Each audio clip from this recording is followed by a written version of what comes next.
Hey, ladies and gentlemen, this is Carmine Sabia for Explain America, and Fox News host, or former Fox News host, Pete Hegseth, decorated military veteran, and Trump's nominee to be defense secretary. Well, he just got some really good news today. Before we get started, please make sure you like, comment, share, and subscribe. Those little things really help us out, and they help our channel continue to grow. And if you're not watching us on YouTube, please follow that address in the lower right-hand corner. It's youtube.com/@ExplainAmerica, and hit subscribe absolutely free. It really helps us out. You guys know, you've been following, right? Pete Hegseth is being put through the ringer. And I think a lot of that is because Matt Gaetz' nomination tanked so quickly that the establishment people are feeling kind of strong. We got rid of one, let's get rid of the rest, right? But it's not going to be that easy with Hegseth, because Hegseth, like Trump, is a fighter. Gaetz also a fighter. But the problem he faced was, I think, an insurmountable level of disdain that people in Washington, D.C. have for him. Now, Pete, he doesn't have that, right?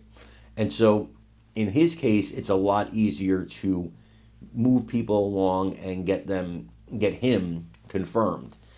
And I think the senators are getting ready to come on board. You're seeing a lot of vocal support from people like Speaker Mike Johnson and from a lot of the senators, including this one, who had an appearance on a Sunday show today, where he said he believes that Hegseth will be confirmed. I want you to watch this and let me know what you think in the comments. Senators. There's been absolutely no no's from Republican senators at this point. He continues to make his case, and his case is something that when he sits down with you, he's able to articulate very well. I think Pete will make an outstanding Secretary of Defense, and I believe that he's going through the process. Now, he has an uphill battle, but he's taken the fight straight to Capitol Hill like he should. He's going to have a hearing in Senate Armed Services. He'll have to answer 12 tough questions, and I believe he'll be able to answer every one of them. At the end of the day, I believe Pete will be our next Secretary of Defense, and he'll be perfect for the role. I mean, right now we've had Secretary Austin. Secretary Austin is a general in the Army. He has been a disaster. We have low morale. The only reason why we are even kind of close to having some type of recruiting numbers is because he's lowered the threshold, but we're nowhere near where we should be, or where the previous threshold for recruitment should be, because people aren't wanting to fight for Secretary Austin. You have Pete, who is a combat veteran, 2 Bronze Stars.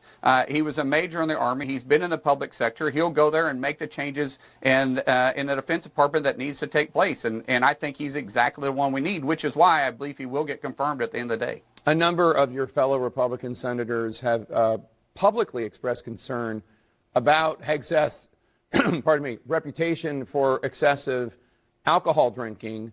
Here is what Hegseth said a few days ago on the Megyn Kelly show. First of all, I've never had a drinking problem.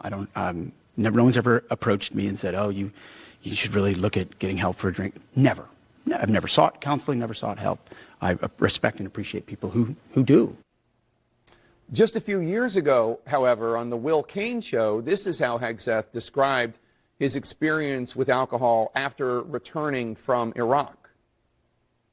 I'd look around at 10 o'clock and be like, what am I going to do today? How would I drink? Some beers. How about I go have lunch and have some beers? How about I meet my 1 or 2 buddies and have some beers? And one beers leads to many, leads to self-medication, leads to I've earned this. Like, don't tell me I can't. It seems to be in that Will Cain clip that he's describing having a drinking problem. How do you reconcile that with him now claiming that he's never had an issue with alcohol? Jake, that wasn't him saying he had an alcohol problem. That was him being honest. Unfortunately, a lot of our combat vets have come back and faced the same thing. They're sitting there and they had their identity in the service. They had a job to do. They were responsible for certain things, and they get out of the service and they're back and they're sitting there twiddling their thumbs. They've had a lot of experiences that the regular population doesn't. They have these memories, these thoughts, these sounds, the smells that are still coming back to them.